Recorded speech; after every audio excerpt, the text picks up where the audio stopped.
Why build a dream home and not dwell in it? Today, we unpack that question. Welcome to In the Back of My Mind, the podcast where we explore the intersection of manifestation, neuroscience that backs it up, and the power of your voice to create the life that you desire.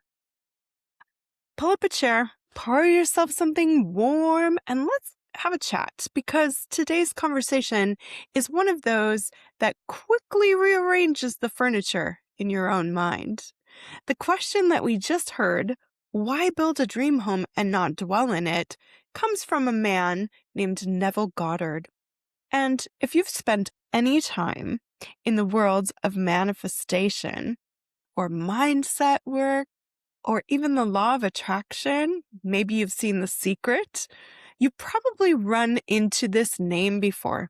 And even if you didn't know the story behind it, here's a little context about Neville Goddard before we get started. He was a writer, speaker, and mystic who was born in the early 1900s. He grew up in Barbados, one of 10 children. And when he was just a teenager, he emigrated to New York City to study drama. And he wasn't born into mysticism in his family. He came to it, I should say, through his studies of drama and acting. His ability to imagine himself into a role so completely that the audience would believe it. Many actors do this. That detail matters more than it seems because all of Neville's teachings taught about the power of imagination and the idea of feeling your way into your desired reality so many times until it becomes your lived reality.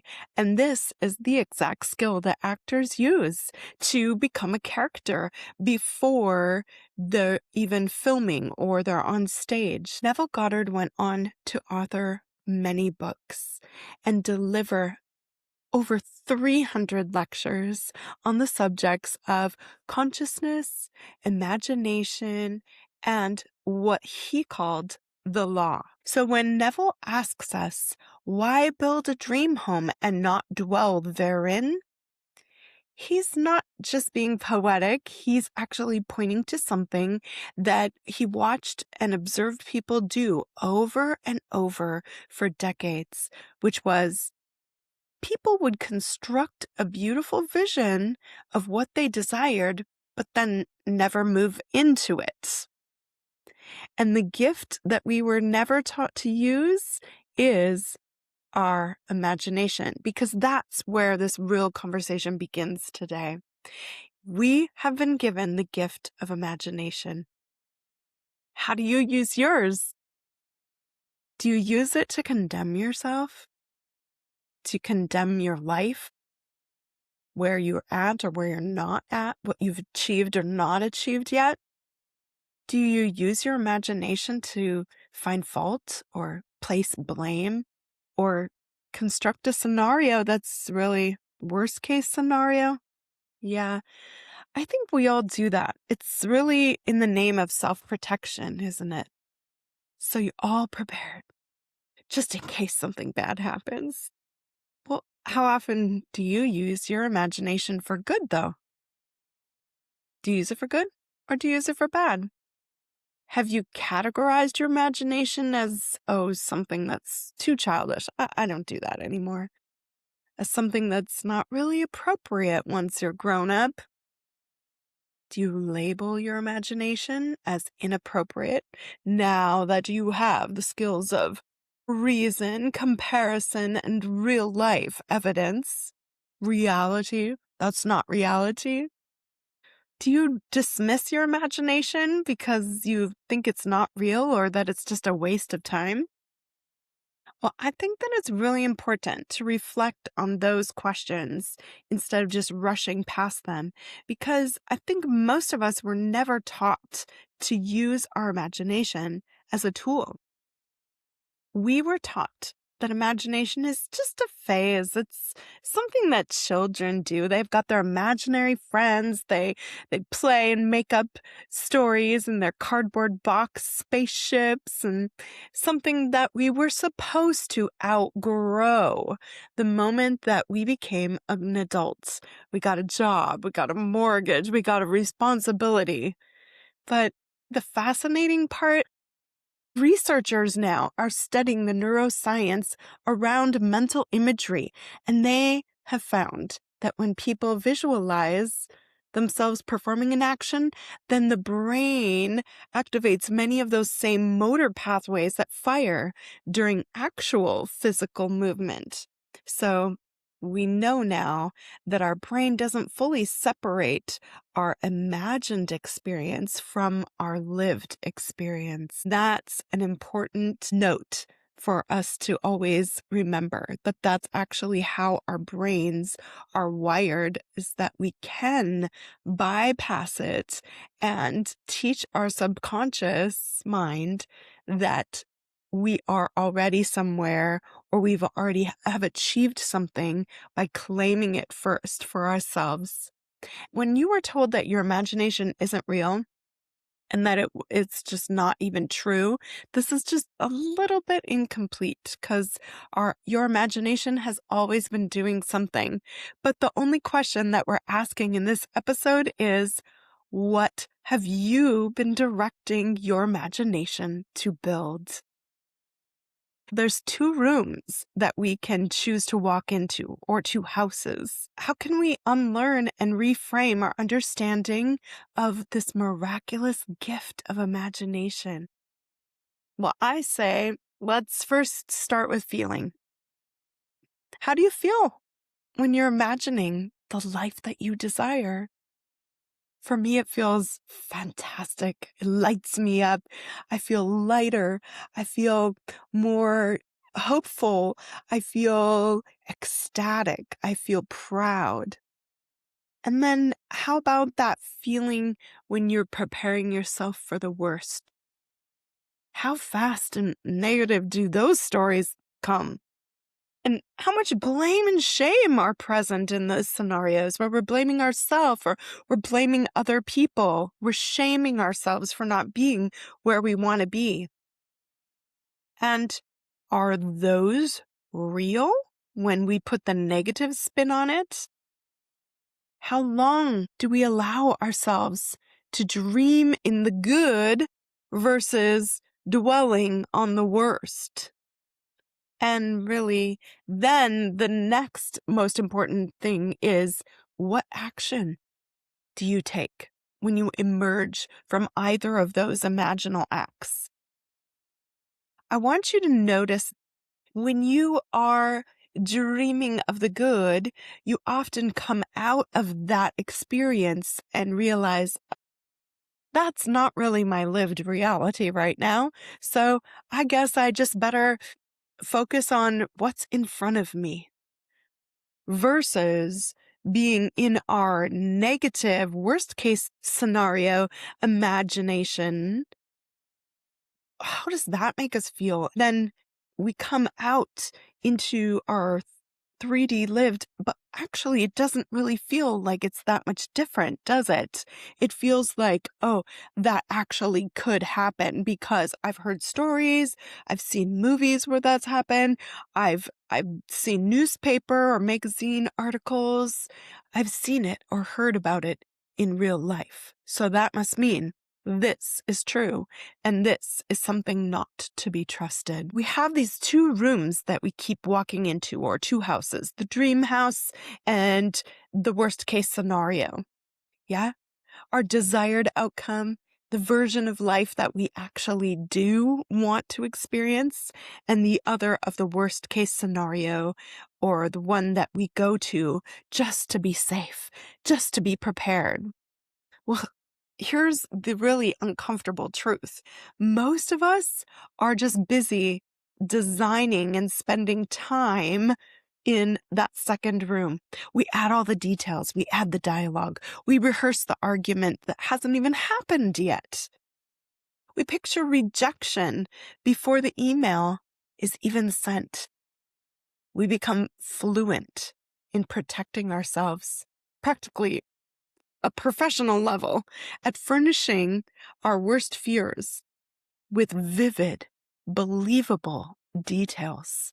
We feel it so deeply, and then we walk from that dream state into reality. Or we spend 30 seconds in our dream home, and then we glance around and leave before it feels too indulgent or too unrealistic, or like, oh, I haven't earned that yet, and I did my visualization for the day. Check it off the list.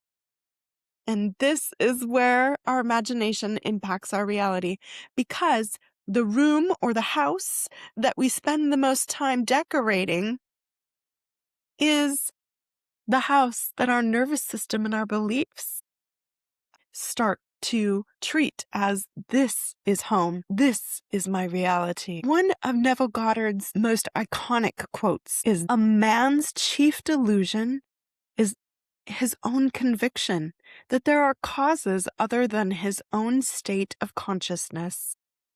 All that befalls a man, all that is done by him, and all that comes from him happens as a result of his state of consciousness." Personally, I like to insert her when I read it. A woman's chief delusion is her own conviction that there are causes other than her own state of consciousness. All that befalls a woman, all that is done by her, happens as a result of her state of consciousness. It's tempting to believe that our circumstances are caused by things outside of us, the traffic, the economy, that other person, bad timing. And yeah, external things absolutely exist and influence our day if we choose. But this isn't a conversation today about denying reality. It's a conversation about where you place your attention, your beliefs, your internal voice. What is it saying? Where are you investing emotionally in yourself? Because that inner state, that inner voice, that's the one variable that you and I have full authority over. Your consciousness is what you believe you are, what you believe to be true, what you assume to be true. So if you invest your thoughts in the worst case scenario, the law of attraction magnetizes more of what you focus on to you. And I'll give you a personal example. For many years, I was operating from some worst case possible scenarios because I was still in a state of fight or flight. I was still operating from a lot of trauma responses, but I didn't actually know or realize that I was just drawing to me. And so year after year, more things would come up that just gave me that evidence. See, it's true. And it wasn't until I found the teachings of Bob Proctor, who also found the teachings of Neville Goddard, where I started to open up to the realization that when my life was going really well, I could think back and reflect on the kinds of thoughts that I was investing in as my personal narrative, and compare it to the season of my life when things were more challenging, to the kinds of thinking that I was subscribing to. My consciousness, what I believed about myself, what I assumed was true about me, became a mirrored reflection in my lived experience. So now I choose to dwell in the dream and focus my energy there. What if you dwell in your dream home? What if you focus there on the best possible outcomes with unwavering faith, and you dwell therein The law of attraction must bring you your lived three-dimensional reality, what you are imagining. That word dwell is the teaching. Dwell doesn't mean that we just visit the dream every once in a while. It doesn't mean just glance at it on our vision board. It means live in it, furnish it, return to it day after day, night after night, until it doesn't feel like a dream anymore. It actually feels like a memory, and your body begins to put it into actions. You are doing actions that are aligned with the dream. And here's something that we just want to plant in our minds before we move forward. We can't change universal laws.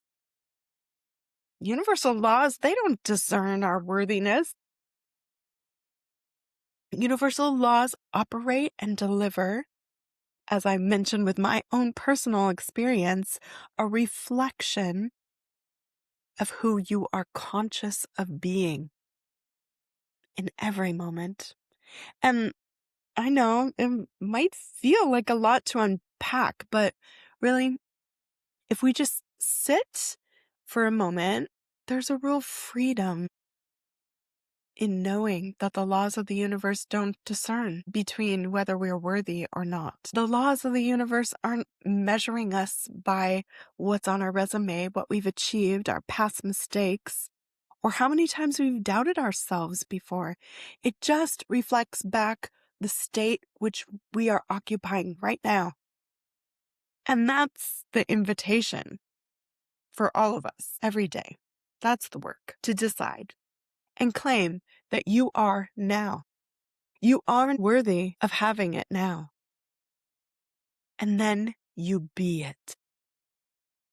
Well, you might actually just be asking, and your mind quickly went to, but how do I be it? You use your imagination to create that picture of what you desire. And while you're in that imaginative state, feel the feeling. What would it feel like to be that, to do that, to have that, your dream? Then, when you come out into your waking three-dimensional life, your job is to feel the feelings of having that desire right now. You become so fully committed, you start to think that way. You think from that version, the version of you that has it, that has the home, that has the money, that has the car, the career, the partner, or the outcome. And then you act. If you're unsure what kind of action to take, because sometimes for me, I can use my imagination, but then I come out and then I'm trying to find where's that inspired action. Sometimes it comes naturally, but if you are wondering, how do I take inspired action? Go back into your imagination or go into meditation and you connect with source. And that's where you receive the inspired action. And then you come out of your connection with source and you just know that source is acting through you. And then you act. Then you make the decisions as that version. You dwell therein. The dream home. This lines up perfectly with what we've touched on in some earlier episodes, the neuroscience, where we talked about sports, scientists studying elite athletes, and they found that the brain, it doesn't distinguish between our imagined experiences and that of a real one. Visualization is you seeing through your own eyes while you are visualizing, rather than going in and watching yourself from the outside like you're watching a movie. You wanting to see your hands doing it, your feet. You're wanting to hug the person that you are interacting with, shake hands on a successful deal. Those are the things when you are in your imaginative state, acting and feeling and doing it from. This is really a strong activation for your brain. The more fully that you can picture your life from the inside of that desired version of you rather than watching like a spectator, that's when your inner subconscious mind treats it as real, as current, and as actionable, and it inspires the action. And there's no coincidence that this is the principle that Neville Goddard was teaching so many years ago in the early 1900s, and why it's showing up again for us in our modern times. We've had so many examples that we've been watching through television when we watch the Olympics or major sports teams or the movies. We always see it amplified on another level, but we never really think of it as how can I place those patterns of thinking, those patterns of nurturing myself, of investing in my future success. How can I do that for me instead of just watching for those that deserve to be on the big screen, those that deserve to have the multi-million-dollar contracts? So this is going to bring us full circle now back to the line that we opened with. But now we're going to place it in the bigger context because Neville expanded this idea all throughout his teaching. He often warned people of what he called the great fallacy of the world, the perpetual construction of your dream home and deferred occupancy. People spend their whole lives building their dream and collecting things for it and making vision boards and refining the plan of what they'll do when the timing is right or when they have enough money, but they never actually move in. They keep adding to the dream, adding more details, but pushing back the move-in date indefinitely. Why build a dream home and not dwell therein? And that's the whole teaching today, distilled down into one sentence, and it's your call to action. The home you've already built in your imagination, it's finished. The furniture is in the light is coming through the windows exactly the way you pictured it. So why are you not fully occupying your dream right now? The present story that your inner voice is rehearsing is you presending that reality to your future self. And you want your future self to happily turn back and look and say, thank you for investing in my success by using the power of your imagination. Think about that word, pre-sending, like a letter that you write today that your future self is going to open and reflect back on so lovingly. Every moment that you choose to dwell in that version of your life that you actually want, instead of the version that you fear, is a deposit, is an investment in your account that the future you is going to live inside of. And on the flip side, every moment that we spend in our worst case scenario, just to be prepared, it's also a deposit just to a different address for the future. The real question today was never about houses. It was about, where are you choosing to live today? And are you willing to stop treating your dream like it's a place that you just visit on the weekends? And instead start treating it like the place you naturally reside in right now. So, my dear friend, how soon will you be moving into your dream home? I'll leave you with that this week. Notice which home that you walk into by default. Notice how long you stay. And notice how gently, without shame, and quickly you can shift your narrative of that inner voice to choose the desired dream home and dwell there a little longer. Thanks for spending this time with me. If you've enjoyed this episode, be sure to like and subscribe, or share it with somebody who would benefit from listening and hearing this message. I'll see you on the next episode of In the Bock of My Mind.